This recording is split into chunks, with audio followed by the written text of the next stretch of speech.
Spook, Yes, what's the opening gag for this week? Stephen Rowe.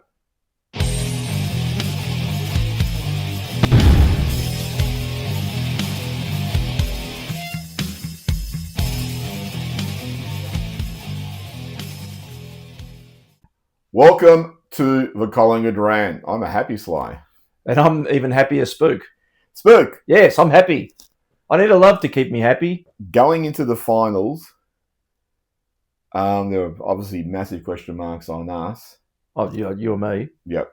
And where did Craig McRae, where did our coach find the courage to drop a forward who hasn't done a single thing since he came back from injury? A guy who's been terrible in the ruck. A guy who Riley Philthorpe, when we played Adelaide a month ago, got smashed when he was in the relief ruck. Where did Craig McRae find the courage to drop this guy? I think he read it on EB&W. Fucking hell, seriously. The context that people apply to situations, if anything, this decision was a few weeks late, I think. They should have really brought Cox in a few weeks earlier. It's nothing against McStay, but he has been struggling. And I think the other reality we have to consider is he's had 2 knee injuries. Maybe that's it. Maybe that's just totally gutted him as a player. I think there was a commitment. There clearly was a commitment to keep this Triple M thing going. And hopefully it was going to be the difference come finals. But it just wasn't working. Well, it wasn't even the difference come the home and away. So, and I've been saying for 98 weeks, how much better does Elliott play when McStay's not there? Geez, I wonder how that worked out the other week. So we brought Cox in. What do you think of Mason Cox's performance? I think it was really good. I think the thing is, and this hasn't been said anywhere other than 1,000 times, is you look at the work that Darcy Cameron did around the ground. You just don't ever think about it being in the ruck contest. And I think that's the difference that the Coxie brung. The aggressiveness too was back. The old Cox stood up. Do I go on with this one? No. And he was he took a couple of grabs, didn't he? What was his numbers? He took a couple of really. Don't make me look at stats again. He took a couple of really vital grabs on the wing in highly contested situations. And I think he absolutely made their defence nervous when he dropped back. It was clearly evident that they were ignoring everything to try and stop his marking prowess. And really, his marking prowess has probably been downgraded this year. But clearly they were on edge, and it worked brilliantly to our advantage. Yeah, I think the thing that frustrates me about Cox, look, I keep saying it, he's not a forward. He plays forward like a relief ruck. He'll have his occasional day out, but generally he'll struggle. So it really annoys me that the hate he's gotten over the years, just because people look at him and when he goes forward, it's like, well, why aren't you kicking 100 goals a year? Like he's going to be Charlie Curnow or Jeremy Cameron. He's also an effective decoy forward of sorts because you can bring the ball to the ground. He also is going to be having 2 or 3 blokes go up with him for every mark.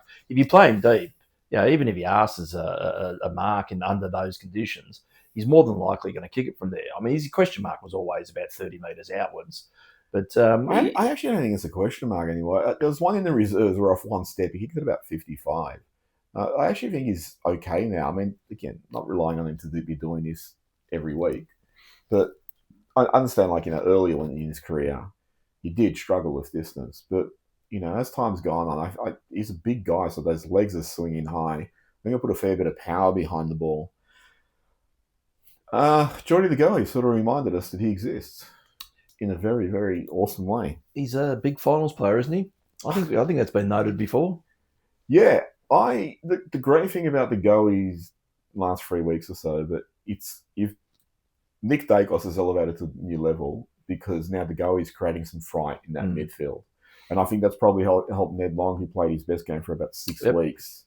But you also saw the Goey got that opportunity from that handball from Long, snapped it on the left foot truly. It class that he has, you go back to the grand final in 2023 where he's kicked the running goal to put us in front. People probably too focused on the beautiful, well, it wasn't a beautiful handball, but the fancy handball Nick did while he was in midair, and he changed his mind and he gave a little bit of handball to the Goey. But the Goey had to actually sort of reach out for it, had to get control of it. and then only a handful of steps while running full pace, you kick the goal from about 50. He's obviously, in terms of like class, we don't really associate that with the goal. We think he's like a bull and all that sort of stuff, but his skills are fucking immaculate. Oh, maybe he's been foxing. Do you think he faked that injury the whole year? Yeah, potentially. I mean, this could be a masterstroke, the foxing. It's working brilliantly. Yeah. What do you feel like going into the game? I mean, they sort of kicked a couple of goals where they got a little bit ahead, and I don't want to say it was nervousness. Like the way football's played, particularly us in Adelaide, there's momentum swings. Look, going into it, I mean, I was fairly calm the whole week, and I think I mentioned it in last week's rant.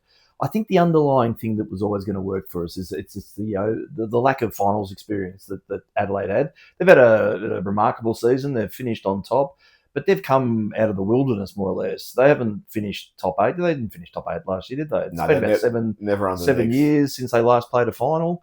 I think that's telling. I think finals are just such a different beast. It's a pressure cooker environment. There was I missed the second quarter on TV. I was going to pick up my son. I was listening on the radio at one point, and they were talking on Dribble M that the pressure ratings were for both sides. Yeah, the second quarter was 220 each, and they were saying that's basically unheard of. But you think that's what finals does, and I think eventually that our familiarity with that environment and ability to handle that pressure and ultimately control it in the end was the difference in that Adelaide become really skittish with the way that they were playing. I think, clearly they missed Ranken too with their drives inside 50. As they looked like us during the end of the season where they were bombing in hope that Thilthorpe and Fogarty and Tex was probably the only one that really stood up and he was the one that really bothered me. But I was, just to get back to what I was saying, I was calm going into the game. I thought that we'd win.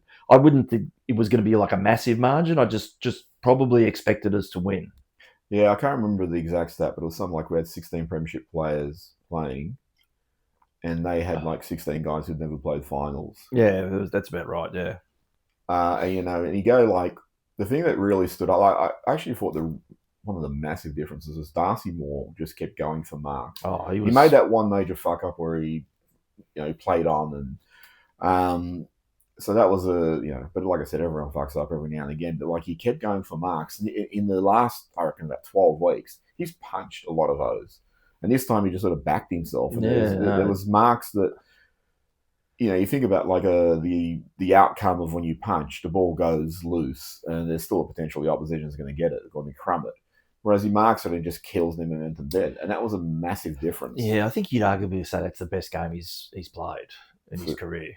You think? You reckon? No? Was that Carlton one when he got the 11 intercepts? It's against Carlton, though. Yeah, no. I mean, it could be. I mean, I wouldn't, put it in his top 5. Oh, it was fucking superb. Yeah. Because he'd taken, he broke the record, I think, for contested marks in the final. Yeah, 9.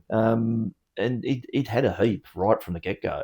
Yeah. I think apart from that one really bad, as you pointed out, that fuck up, and that was just probably a bad call of judgment. He obviously thought he was going to get through and just missed sort of time that the ball, it was a bounce, I think, wasn't it, from memory? Yeah, he went to sort of bounce and it just sort of slipped out of his hand. I think that was part of it. I think the other thing, there was someone encroaching on him, and he committed, or he started to commit to the bounce, and he realized, oh shit, there's someone right here. And on that, I actually watched a few of the finals this week, and it's amazing the amount of times the umpires don't clear the protected area and the ball carrier is running directly into someone who's going past and should not be there. I would have thought the umpire in those situations should say, hang on, I'm going to stop play. You go back behind the mark. You do have the mark or the free or whatever the case is. I don't want to compromise you because you're running into someone who's actually just passing. And I don't want to penalise the guy who's passing with a 50 because that's not their intent. We established that precedent in the 23 grand final. It's okay to do. Well, for Mason Cox, yeah, I mean, it's annoying. I mean, Billy Frampton was another one I thought was really good. That tackle he laid also. Oh, yeah. No, he was very, very good. And he was like, him and Maynard were just hitting blokes with intent. Yeah. And I think that was also a tactic as well, as to, I think we've probably been perceived as a little bit mild and meek. And we came out and stamped some authority with a lot of those aggressive moves, which was great. I can't remember if I said it previously. While Frampton's about 28, He's still only played about 75 games or something like that. So he's actually still an inexperienced player for like a taller player. And, he still has plastic on himself. Well, typically tall players do take longer to mature. So, and you've got to think about that 75 games. I don't know how much consecutive football he's played. I'd be actually interested to learn the most games he's played in a row because I can't imagine it's that much. Unless it was when it was through injury. I think it was probably, was it 22, 23? I just mean in general his career. Yeah, I mean he's sort of like probably that run where Darcy was out was probably the well, if you look at 23, sorry, he wasn't with us in 22, was he? I don't think he was. No, probably not. Well, that's probably why he didn't play his longest consecutive games. But in 23, because Howe broke his arm early, and then Frampton came in. And then when I was trying to find a way for Howe to come back, and I was using him up forward and all that, and then eventually they just sort of said, let's go back to Howe. And then he got dropped. Because remember, he was brought into the grand final like pretty much as a McStay replacement. Yeah. So, Darcy Cameron, like, I don't know, I still question his rucking. Sorry, I do. But he's again, marking around the ground. No, his work around the ground is phenomenal. I mean, that ludicrous torpedo that Schultz kicked, and Cameron's ability to close ground on that and tow it through was, you don't see too many big men do that. Like he's got some pace about him for a big fella. But like just the way he drops back and takes those marks on the defensive line and stuff like that, he's super reliable in that aspect of his game. But it's just his questionable ruck work. But I think that's where the Cox thing works beautifully in tandem. Is Cox's strength is his tap work. It frees up either Darcy to come off and have a bit of a rest, or drop forward or back and try and make something of something. Well, that's the big thing I think is it gave him the leeway to play defensively a bit more. And then when you had Cox in the ruck, like if the ball, if he was up forward and the ball was landing in that vicinity, he could actually take that ruck work. And the really good thing about Cox is, he's a good ruckman. So a lot of times he's either going to win or neutralise the tap. Number 35. Jeez, it was good. What was his numbers in the end? I haven't looked at anything up. I mean, I've actually been basking pretty much in the joy of this victory, that I haven't read anything, haven't really watched. Do you do that with your left hand or right hand? What's that, wank? Bask. Oh. No, yeah. No, it's divulging too much. It's the left hand. That's just totally throwing you, isn't it? So I don't even know if I've right stats. Nick, 29.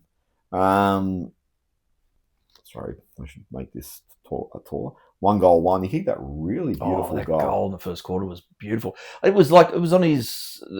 He's come in on his right foot, and it looked like it was like a banana. It come off on a banana, but then it was, when you see the other angle, it's clearly a drop punt, and it swayed beautifully, like coming through. I'm thinking, it's bananaing in, but then it just came straight, and then just went through beautifully. Yeah, but some of his field kicking again was just really beautiful, which I think we've missed. Just that composure at times to find a bit of space, or just an extra second to, look at an option that most players wouldn't have the luxury of finding. And I think it comes back to what you said before about the presence of Deggs when he's on fire, is it just frees Nick up. He's not dragging some knob end with him who's trying to scrag and negate him as much as he possibly can. He was just a lot freer. They didn't tag, I don't think, Adelaide, did they? I don't think there was any tagging in the game, but I noticed. I don't know. But it is a little bit scary because the good thing about Jordy too is the goal kicking mid. You don't always get him. Like you look at Pendlebury, he's played 450 games, whatever it is, but he's never been recognised as a goal kicking mid. And that's not the few and far between. Yeah, and that's not the slang. That's just to say sometimes you get mids who are accumulators and they'll get the odd goal here or there, but you get ones who also just kick goals. Like and De Goey and Nick are like that. So that's actually a really dangerous weapon to have. Pendle saves them for the big games, like grand finals. Yeah. Quaynor. Fuck, he was good. He was really good. But what I can't understand, Sly, and you might have to help me out here, is why hasn't the AFL come out and condemned the crowd for racism? I don't know. I think we learned a long time ago that booing at the football means it's in a racial context. Regardless, and I posted something after a few drinks, but you're actually endorsing victim blaming. Ranken called him. I was going to get to that. A name. Exactly that. I mean, the logic of it is stupid. I can actually throw in something else here because I hate when people do this. Like, because I did tweet, and then someone fucking posted, oh, well, Eddie Maguire and Collingwood and their history, and it's like, so under your logic, you fuckwit, it's okay to do the wrong thing now because it was done in the past. And it's the stupidest logic that people trot out. Oh, well, Collingwood fans have booed. Yeah, they have booed, and it's not right there either. So you don't fucking excuse one poor bit of behaviour by highlighting other poor behaviour. And I really get frustrated when people just fall back on that because it's the stupidest thing. So I'll summarise this too for all you Adelaide supporters watching. I know they watch. You fucking morons. I thought that was appalling. And that fuck with Stephen Rowe, really, the context that he framed it in, and then the people were saying, oh, well, because I saw someone go, well, what's said on the field should stay on the field. And it's like, well, you do realise it wasn't Collingwood who reported it, it was the umpires. So don't fucking blame Quaynor or Collingwood. Don't make us the villain in this fucking piece for your player doing the fucking wrong thing. I mean, I should go out and just shoot somebody one day and go, well, you know what? He was calling me names, so I think I'm justified. Did you see that Channel 10 interview from the South Australian journalist? They cornered Quaynor at the airport. I mean, this is staggering. So they've done a big build up in the with the newsreader thrown to the woman out at the airport and talked about the event, the booing and all that sort of stuff. And then they cut the footage of her walking along, and she's asking him, "What fragrance are you wearing today?" And he answered, and he said something, and then someone else just summoned him. What do you think about the booing? And he goes, "Oh, I'm not going to. I've said enough about it. I've addressed it." And you think, what the fuck stupid question is that? There used to be a wrestler in the 80s. He was a good guy, and he turned into a bad guy. As a good guy, his name was just Rick Martel. And as a bad guy, turned into this sort of narcissistic pretty boy. And his big gimmick was like he had like those spray cans for insecticides in the 80s. Yeah. But it was his fragrance called Arrogance, and he'd spray it on people. So Quaynor should have done that. It's stupid. What Quaynor should have did? He should have walked into the airport like Murdoch in Flying High. Just wiped out all the journalists as he was getting to the plane. What a scene. Yeah, it's one of my favourite scenes of all time. Can we keep this intensity going? Because it really was a four-quarter effort. I was a little bit worried that we got to about 6 goals in front, and then we just sort of said, let's play a little bit of tempo. And I think that's just fraught with danger and not just with us, but any club that does it, that if the other side gets momentum back, it's really hard to arrest. I mean, that third quarter was fucking footy porn. It was amazing, the first half of that. And it could have continued, I think. And you had Lipinski running unpressured into an open goal from about 30 out missing. Not ideal. And Crisp, I think, was the other one who missed the set shot. Yeah. And you think, those two, if you nail both or you nail one or the other, I think it would have been a momentum killer. Then we let Adelaide get a sniff. And what are we getting back? They get back within 19 points, I think it was, at three-quarter time. You think you've now given them 3 unanswered goals and a run into the final quarter. You'd be beaming, I reckon, coming off. You'd be coming off talking about, we've got them. We just need to continue this into the next quarter. Yep. And we would have been coming off going, fucking, we're blowing that. You've undone the good work by building. What did we kick? 6 unanswered goals, 7. I think it was. 7. That's some superb football that was there. I mean, you could have demoralised them and destroyed them, but but it's a final at the end of the day. That sort of stuff happens. The momentum shifts can be often quite aggressive. But yeah. I mean, pleasingly, it never got to the point where it was scary. We kept them at that 19-point buffer. I mean, if you look at the last quarter, they didn't kick a goal. They kicked only 3 behind. No. We only kicked 1 goal too, but it was sort of... So it was about the 18-minute mark we started chipping the ball around, and the first thing I thought of is when they did this in the Anzac Day game we drew. That was last year, wasn't it? Yeah. And I remember texting you going, "Why they're fucking slowing the game down now?" Yeah. And I started getting a little bit annoyed because I'm thinking, you're doing the same thing. You can't fucking defend a 19-point lead. We should be on the attack, try and regain some scoring territory, and then you can take it easy. But then it was unplaying, and they didn't stop. I reckon ultimately, and it sort of didn't occur to me a little bit until a bit later, that they were trying to regain the tempo of the game to make sure that Adelaide didn't come out of the blocks really fast and continue where they left off in the last quarter. We slowed the game fucking down to a crawl, and they just, I think they were thrown by the tactic. Yeah, and it ended up working superbly well. And then I think once we had control of the tempo, it was like, I don't think there's a great need to attack. We're just going to be like, it was a chess game from this point. It was just a little bit of toing and froing until we sort of breached the lines and we got the goal through at the end. Yeah, I think it's an interesting thing because if you go back to the first half of the year where we were playing well, you look at like Hawthorn, we got about 7, 8, 9 goals up, and then we just started chipping around.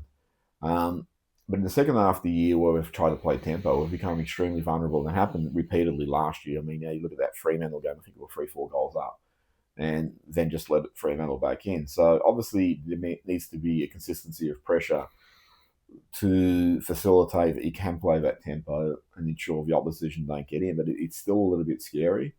I mean, I think the really good thing is there's that bit of play which various footage shows have highlighted where we had multiple tackles like on about a half forward. And the guys involved, I mean, Schultz did that really good spear tackle, but then other guys involved, like Lipinski, later tackled. I think he fell over a banana peel or something and fell into the Adelaide player. But then it was like Houston later tackle, and they were really good tackles that, I mean, the Lipinski one let the guy get his hands free, but I mean, they were tackles that I don't think were necessarily happening previously by guys who were probably staying a little bit on the outside or waiting for the ball, because, I mean, this is the query I have with Lipinski, because people always bring it up. It's like, okay, great, he kicks it well inside 50, but when it's his time to go, he has to go. And that tackle that he laid, I don't really think we've seen it to that extent for quite a while, so that's what I want from players. It's just like sometimes, you can't control who's going to be the last guy holding the line or whatever the case is. So whoever it is, whether it's Lipinski or fucking Will Hayes or whoever it is, you got to be able to say, hey, I can trust that this guy will go for this, what we need him to go for right now, rather than half-arse it and wait for someone to feed him the ball or for someone else to stop it or whatever the case. Any final thoughts about this game? Because I've got a few other things to go through being finals. I mean, it was such a great win. I mean, it was very much like the first time we played, the second time we played him, but the first time we played him in Adelaide this year, but this time we just converted. Yeah, no, it's a fucking great win. I mean, there's no two ways about it. To go over to enemy territory, and I think it helped as well that we had a good contingent of supporters there. I think the club should be acknowledged for that because they pay for the bus fare apparently. Yeah, no, they weren't Airbuses, though, the tight asses. Yeah. I think we had something like in excess of 15,000 went across, which it's good. I think it really changes the voice of the crowd there and sort of curtails the influence. I don't think the umpiring at any given time was as appalling as it was last time. It wasn't as appallingly one-sided, but it was still some really shit decisions. So where that number 32 is, like, we shouted at it several times. Well, you'll never top that fucking Geelong, Brisbane call, but if you got back, I got that down. We'll come back to that.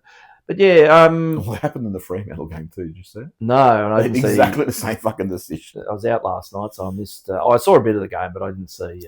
I only watched the last 10 minutes, which was still fucking entertaining. It was an incredible game. But no, it's a brilliant win. I think most pundits had us set up to go out in straight sets. Not mentioning any names, but I think Kane Corns is one of them. I think we were superb, and the only underlying niggling thing, I hope we haven't spent all our tickets on that one win. Luke Hodge made a really good point that you look at like round 0 where GWS smashed us, and you would have thought, well, maybe this is going to be a long season, and in the space of 1 week they turned it around. And I recall going back to 2022 where we'd lost about 3 in a row in the middle of the year. And they said that McRae brought in highlights of what we'd done right in those games to reorient the players and say, well, this is what we need to do. So I'm actually hoping this isn't just sort of an outlier as a win. It's one where it really shows, I've got the mojo back. We know what we need to do. And also, home and away is gone. So whatever torpor that you had fallen into, it's now sudden death. Yeah, it still makes you think about it all started to unravel during the season. That moment Yeah. that McRae said, "Oh, we've qualified now." I think the mindset clearly shifted, and we've talked about it 100 times. But clearly, now that final starts, you can jettison all that shit. Every game is now sudden death. Well, it is. From this point, it's sudden death. You So, lose a prelim, and that's it. You're out. And I think the way that they attacked this game was like sudden death. I think they really wanted the break. They wanted to go straight into the prelim, and they played accordingly. There was no getting out there and just well, we've still got that safety net of a second chance if we lose. It was just a win at all. Do you think Adelaide's preparation is disrupted by Isaac Ranken coming back and having an extremely scripted apology? Yeah, I definitely think that. It's no different than the usual clusterfucks we've had before grand finals, where the distractions become the focus, and I think that certainly happened to Adelaide. It had an impact. Yeah. All right. So let's go through. Maybe when Stephen Rowe's coaching him next year, he'll do it better. All right, so you talked about the Brisbane-Geelong game. So Cam Rayner gets a slight push in the back and takes a massive dive, gets a free kick for it, kicks a goal, then gets another slight push in the back and takes another fucking dive, and gets a kick after the goal, so kicks 2 goals. What do you say to that? And the funny thing is, I can't remember who the player was, but Patrick Voss and his goalkeeper, I can't remember what it was, but they were running back and Voss gave him a sort of slight shove just to sort of get the clear run. And the guy took the biggest dive, and it was a free kick. And actually, it wasn't anything play. It was just sort of they were running back, preparing for, to present as an option. And Buckley was saying, well, Voss has been penalised there for being stronger than his opponent. That's all it is. I spent a few hours after that game searching for all the knob ends that berate Nick Daicos for being a diver. When some of this stuff was out there. I haven't read anything, though, against Rayner or anything like that. Well, I got something. Surely, though, they're just holding firm. They're going to have a crack at them during the week. Well, they're not. But it's annoying because all the commentators just said, no, that's it. Fuck, you can't pay that. Oh, it was a disgraceful decision. And not just the one of them, the both of them. It's and they sort of said, well, maybe the second one because it's after. Well, actually, the second one was there. It was just pure stupidity from Guthrie to come in and shove him. There was no need to do that. You've coughed up the goal. It's a moronic decision. I think you've just got to go, okay, well, fuck it and reset.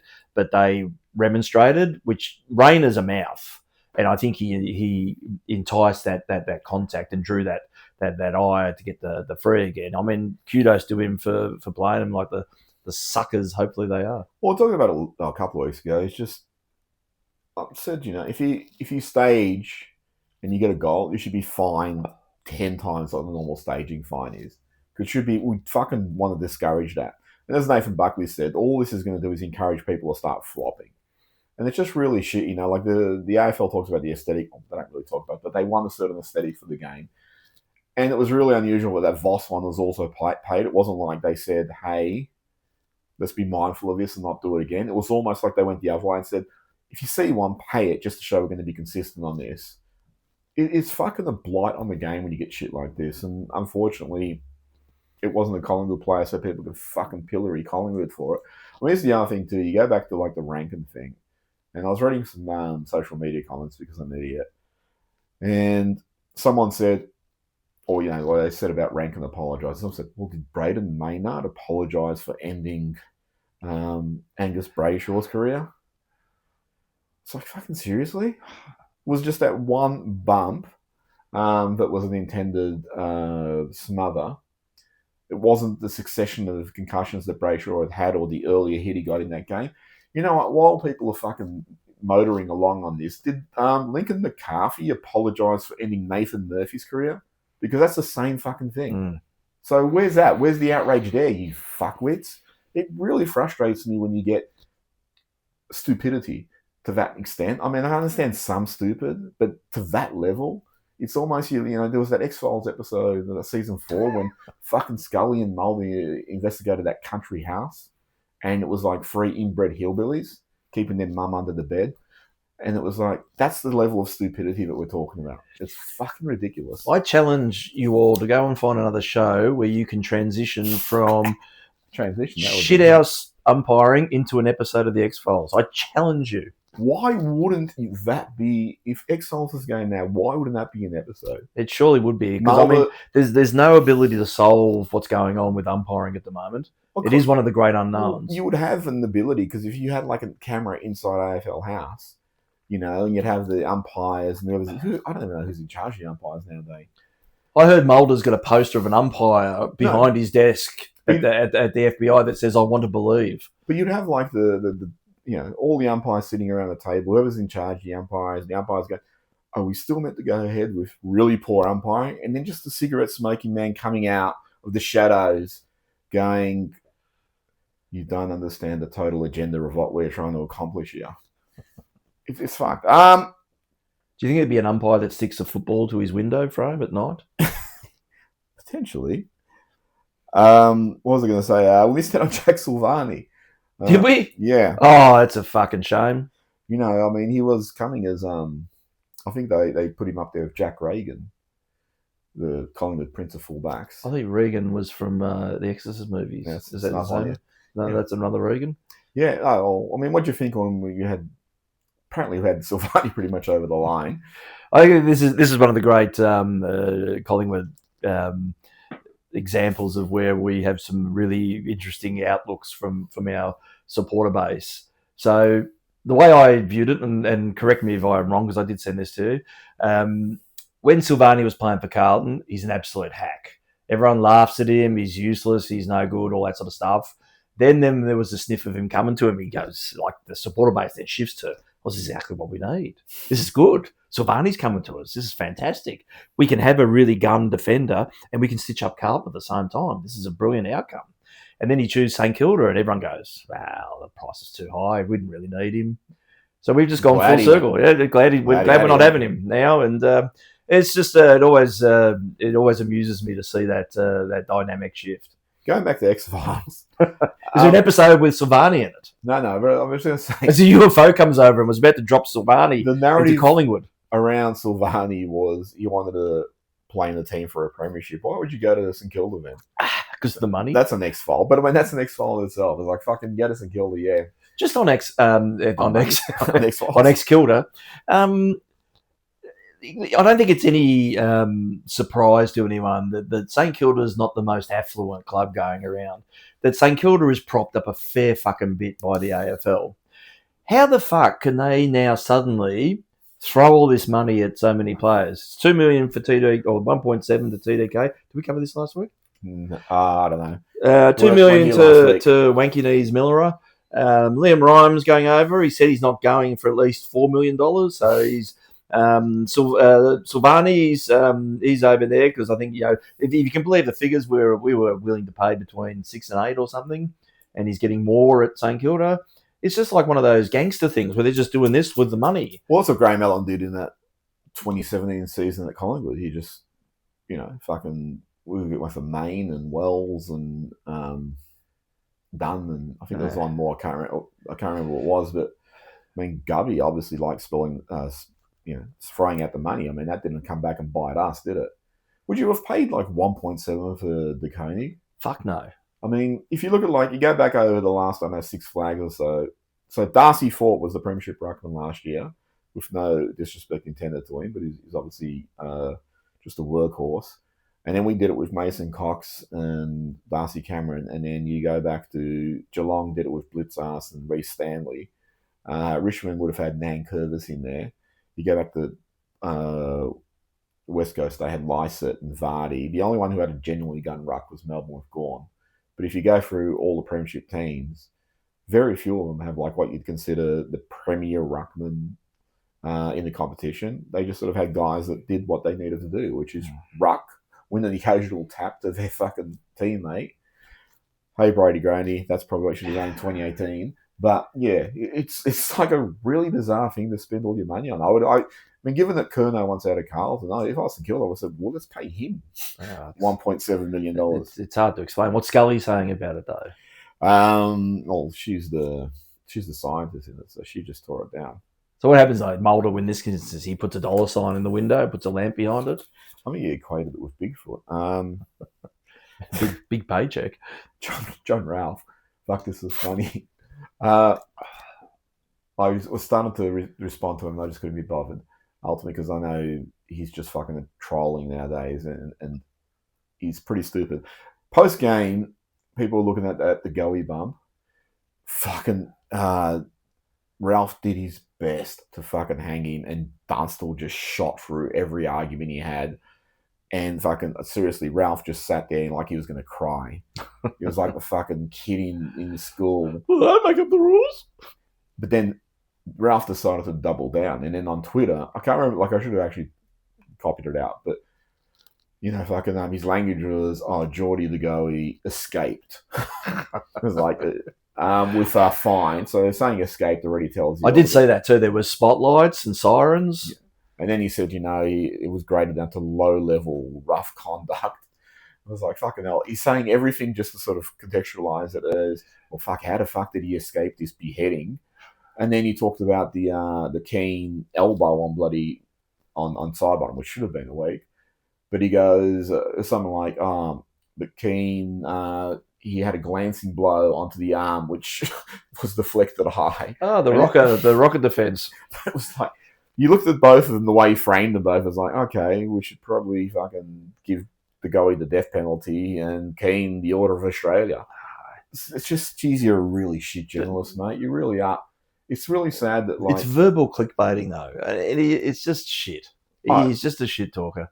But he's a shit journalist, so... I don't think you can call him a journalist. Or he's a shit, media... Like, he's a shit scribbler. You look at, like, the journalists out there, and there's some who are just really poor. I mean, how much better has AFL 360 been with Watley and Gary Lyon rather than... It's been so good I haven't watched a single episode. I only watch sort of clips. I'm too busy watching X-Files these days. No, but you look at some of the guys that have actually got in the media, like I really like James Hurd. I think he's really good. Some will say, oh, but what about the supplement scandal? It's like, oh, fuck, he's not reporting on that. He's just, media. You always get those sort of people like Lee Matthews. I remember going back a couple of years ago where Mason Redman almost took Ginnivan's head off. And Matthews said he felt sick, but that wasn't paid or free. And then someone goes, this comes from a guy who hit runs. It's like... you can't win. Well, that's it. That's it. We can't listen to Lee Matthews because he once hit, never will run.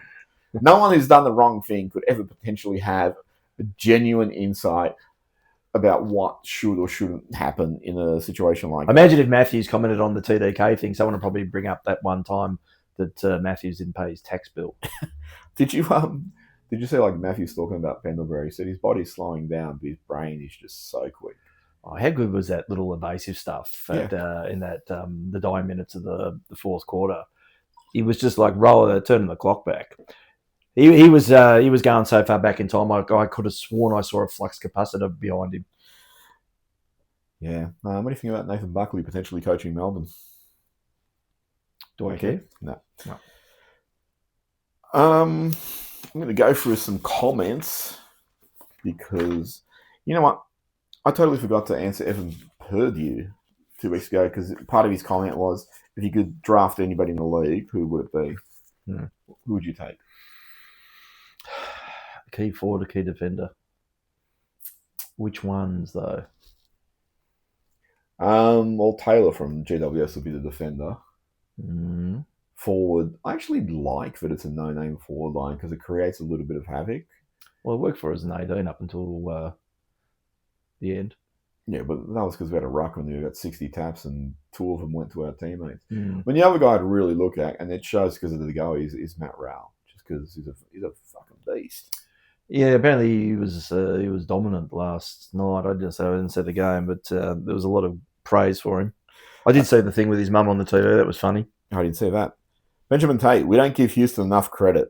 This is about Ranken. A couple of weeks ago, he knew what he was doing when he was sledging Ranken. This was his plan all along: get him rolled up and get himself suspended to make it easier when we play him week 1 of the finals. He big-brained it. Can't wait to see who he gets suspended to make our grand final easier. Well, let's wait and find out. Stephen Maguire. Hello, lads. I love what you boys bring to the table. I like pizza. Beer. And beer. Like you, I'm not expecting a flag this year. So top 4 is opponent. Crows will be anxious in the big stage, so a chance to win the game when we shouldn't be able to. We'll now need a stopgap in the back line, so I suggest they throw McStay back there and they bring in Parker. Need speed at half forward to counter the loss of Hill, injure McCreary, etc. So I hope Fly has the Just on McCreary, though. courage to bring in some young legs. Fucking crucial is this bloke now? Yeah. Hayes, because this is part of a bigger conversation. Hayes, okay. Allen, Sorry. or someone else with legs being under the radar. This is a year for our last dance, Chicago Bulls, so we must go all out. I'm still calling for Houston to play mid forward to capitalise on his lethal leg. Take it easy. How do you think Houston win in that game? I didn't notice too many fuck ups. There was one kick that was errant, went out in the full. But other than that, I thought he was serviceable. Yeah. What was his numbers? Oh, fuck, I'm not going with that. McStay in the back line, my friend Johnny made a really good point. He said for weeks, we kept hearing his reports that McStay was training with defence, and yet they never played him there. And his speculation was, well, maybe, like Houston, he just couldn't pick up the system. And that's why he never actually played there. So I think it's actually interesting because, like, I've always complained about Houston McStay crowding Elliott. So maybe that's also something that happens up forward. How many years we give him that to learn it? I don't know, 9. Ashton Prison, a lot covered this week. So this is, again, last week. Nice work. We definitely need Hill to have any chance these silences. One of the Triple M's needs to be moved or dropped. The AFL and the umpires as good as the Rise of Skywalker written by John Rowell. I think we need more Cox in this side. I just want Sly and Spook to be happy again. Well, that worked. Yeah. For another week. Yeah, do that for 2 more weeks. Collingwood. Timothy O'Kane. Like to know more of the situation with Hill. Is he back? We need him for September. Good to see the end of the home night season finals in September is a whole new season. Glad we played the Crows. I think we'll do it this time. We know what to do. So the Hill thing I'll talk about when we talk about the next game. Mm-hmm. McStay to backline and Coxing from Robert to Hill. Christopher Howie. Great win against the Crows. Our fight back in the second quarter after they kicked 3 goals in a row was pivotal. A lesser team would have rolled over and got pumped in this situation. Totally agree. Mm-hmm. Ross Blackwell, wow, turn the final series on its head. No McStay and Elliott kicks 4. Immense pressure. Third quarter was one of our best. I hope we get to give Geelong handbags a nice touch up next week. Well, Geelong won, so that won't be next week. 3 weeks. Michael Heard, enjoy the pod, never miss an episode. Don't agree with you regarding Bobby, though. I don't believe it's the club holding him back. If he really wanted to play, he'd be training the house down and putting his hand up for the seconds. He's doing neither. What does that tell you? All the best. So we'll get the Hill in a bit. Bernard Parsons. Excellent rant, boys, but Sly, stop pulling your punches. Say what you think. Spook will protect you. I wouldn't think so. Dennis P. Hey guys, great show as always. My gripe is Pat Lipinski is a complete dud of a player, softer than a wet paper bag, but he always gets picked. Not saying anything. Andrew Rodder, quote, there's no cure for stupid. Perfect summation of the haters. So you're being quoted now. It's all uphill from here. George. Fellas, McRae is a puppet. He talks like a thunderbird. He doesn't make decisions unless it goes through the rest of the coaching panel. If you look in the days of Buckley Malthouse, they were the boss. Do you feel that with McRae? Do you feel he's part of some committee that tends to overrule his vision? No.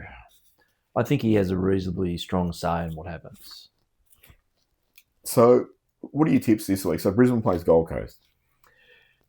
I think Lockie Neal and Hipwood's out of the Brisbane side. I think they're gonna struggle. I mean, they're playing on their own home deck. That's the one thing that's kicking for them. Gold Coast look pretty good from what I hear. I mean, they were leading that game for most of it. I think they'll win. I think Gold Coast will win too. I think you get those sort of seasons where just things don't click. And for Brisbane, that's happened with, Neil going out. McInerney's been out a lot of it. Hipwood's got the injury. Danaher retired. And Brisbane's been up for a few years now too. Yeah. I mean, the thing is, we found that after 23 is you win a flag, you can be sartated with that outcome. I think the intensity isn't just really there, and a few injuries that, we were derailed for similar things in 24 and fell apart. I mean, they made finals, so good on them. But I remember Rob Walls made a really good point many years ago when he was talking about Brisbane during the early 2000s, because they were in the finals, 5-6 years in a row. He goes, that's effectively a whole season they've played extra, because, they're playing 3 to 4 games every year. So, yeah, you can see sort of, when teams have been up there, why it eventually just drags them down. What about the other one, Adelaide Hawthorn? That's played at Adelaide. If Adelaide are serious, they'll redeem themselves this week. Hawthorn are just hard to read. They played well the other night. I don't know on that one.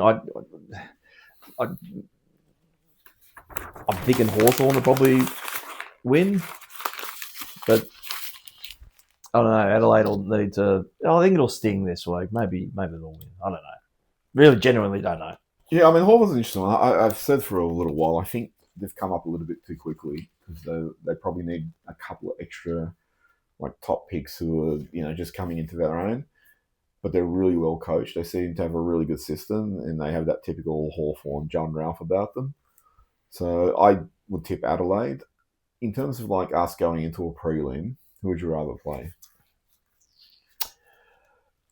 Well, at the moment, you'd say Brisbane because they're depleted.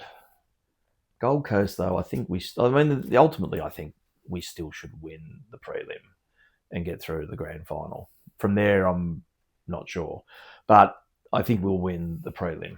We've got to win in prelims. Would you be worried playing Geelong in the grand final, given what they exhibited the other night? Yeah, and that's my biggest fear is they moved the ball beautifully from end to end. I don't fucking recognise half their players though. but I think that is one thing with them. They've really improved on the back of some of these lower speculative picks like Dempsey, who just come out and been real guns. The thing is that I think their performance was flattered by how shit Brisbane were on the night. Yeah, that's the other thing. Coming into the finals, they've really played no top 8 sides. The only thing I'm trying to console myself with is we probably should have won when we played them. When was it, round 5 or round 6 or whatever it was? It was early on in the year. It was that round 10. I think there's a stigma about them of fearing them, but I really don't know why. I think it's just because they're Geelong and they're fucking pricks. They're up there every year. I saw the prelim sort of run that's got. And the thing is, they keep them up there, but they don't have a great record of success. Since they've adopted this model of recycling, trading. Yeah, we've got an aging list, and I think it'd be immaculate for it has to go all the way. This is the last chance, I think, for a while. Self-belief and skills will get you to places. Geelong look good. I don't know whether they're going to be as good when they're put under pressure, though. Well, that's the one thing. I think you can't judge Geelong, as you said, by that night because, Brisbane obviously struggle. I mean, Brisbane has statistical numbers. But it's sort of, I think, foolhardy to look at that performance and go, well, that's the exemplifier of who Geelong is all the time because they're quite obviously not. So it always frustrates me when people just point at that one awesome performance, go, well, that's scary. And it's like, well, that was scary on that night. But is that something you can produce every week? In terms of us going into the prelim, so we definitely have a prelim booked. Would you bring Dan Stay back? No. Would you bring Bobby Hill back? Yep. So I think we talked about, the Hill thing's interesting because he did come back for 2 weeks. He came back for a VFL game and a sub game, and then he had the gastro, and then he was just out again. So obviously the gastro was just a cover for something. He played in that scratch match against Geelong and kicked 4 goals. I think he's pivotal to the side. I think he really needs to play. Yep. As you're talking about McCreary, things happen around him. We have a very one-pace side, so when you get some pace around the ball, it helps break it open for us. Yeah, definitely. And Jeremy Howe? I think you have to bring him in. But this is where it gets murky now. Yeah. So if he is fit, but it is a little bit scary. I think they need, and I don't like going into a game with this as the mindset, but they need a contingency there. We were talking about this before. I think Will Parker has to be the sub because if Howe does go down again, it's not going to be any good to bring Ryan Steele in because he's not going to play defence. It means they're going to have to juggle around to, accommodate bringing in a midfielder for the loss of a defender. Yeah, no, I think, Steele definitely goes out. And if you retain Parker, who else goes out? What's his name? Lipinski. Yeah, that'll be good. I don't know. See, I mean, memory didn't do much the other night. You'd have to start arguing if you're going to drop McStay, why are you keeping him in there? I would drop Membry. I think we play better when it's Mychek and Cox. However, you'd also argue that as much as he got his hands on it, Mio kicked 5 behinds. Now, there's a rumour that he's playing with a toe injury or something, I think I read. I don't know how true that is or anything like that. That could account for the errant kicking. But, coming into the prelim / hopefully a grand final, you've got to make hard calls. Yeah, I mean, the thing then is, like, if you play Howe, I mean, does it this... Well, that's a hard call. I think with Howe, he's... We've had the aging list, and people have sort of been questioning, oh, well, it's an aging list, and, it's scary for him, and players can fall off a cliff. And I actually think Howe's falling now. I think his body is starting to do things where it's like, well, it's a little bit of concern. He's great when he's out there, but, is he at that point where he's just going to have those niggling injuries? And they might only be 2-3 week injuries, but then you come back and then you're out again for 2-3 weeks. And you can't keep banking on that, as important as he is.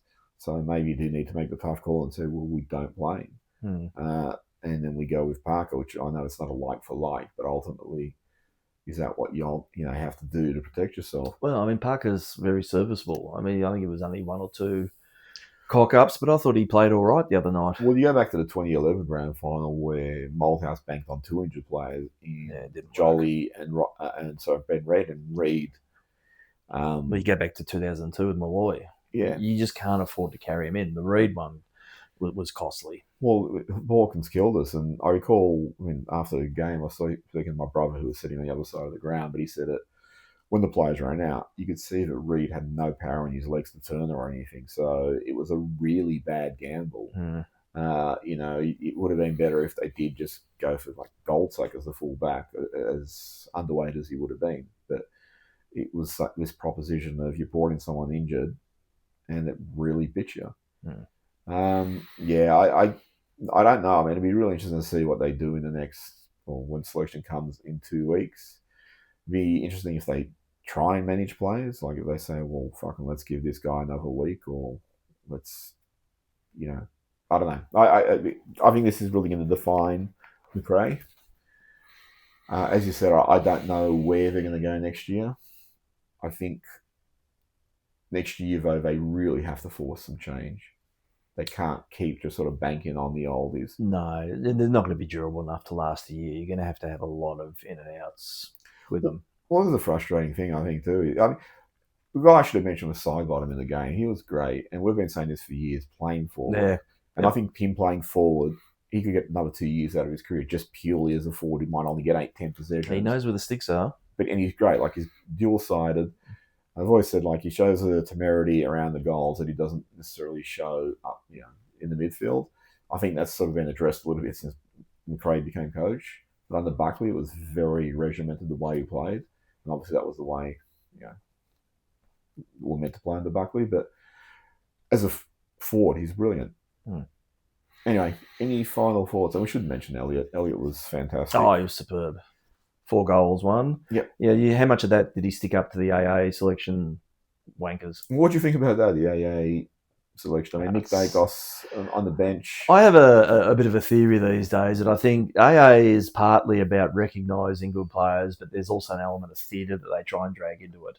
And they have these ridiculous selections so people can argue about it and talk about it for a week, and it fills some more airtime. Because Pickett getting in ahead of Elliott was ridiculous. Yeah, I mean, there's a few things. I mean, also Cameron as captain. You got 5 guys who were captain. Well, he was incredulous about it. Yeah. I've never captained anything. Yeah, so I mean that's ridiculous. It should. I mean, Malcolm Blight totally went off about it.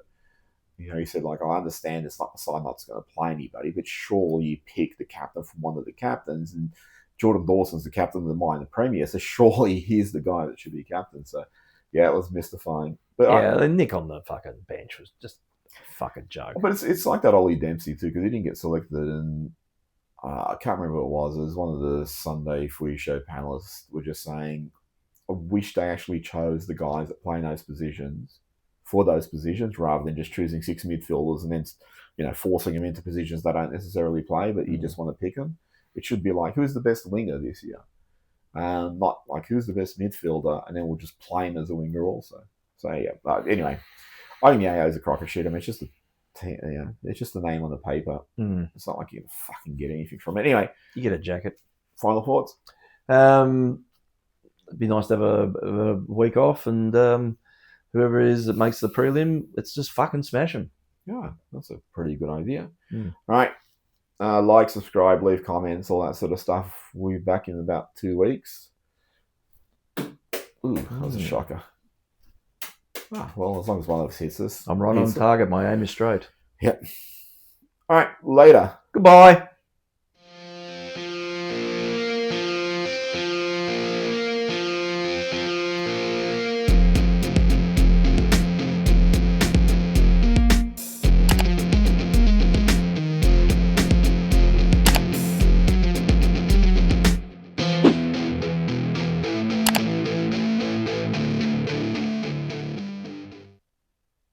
You're not getting much better than that. No, it's probably comedy gold, really.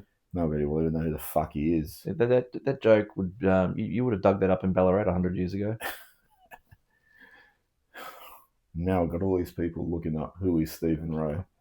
Made you famous, Stephen. Yeah.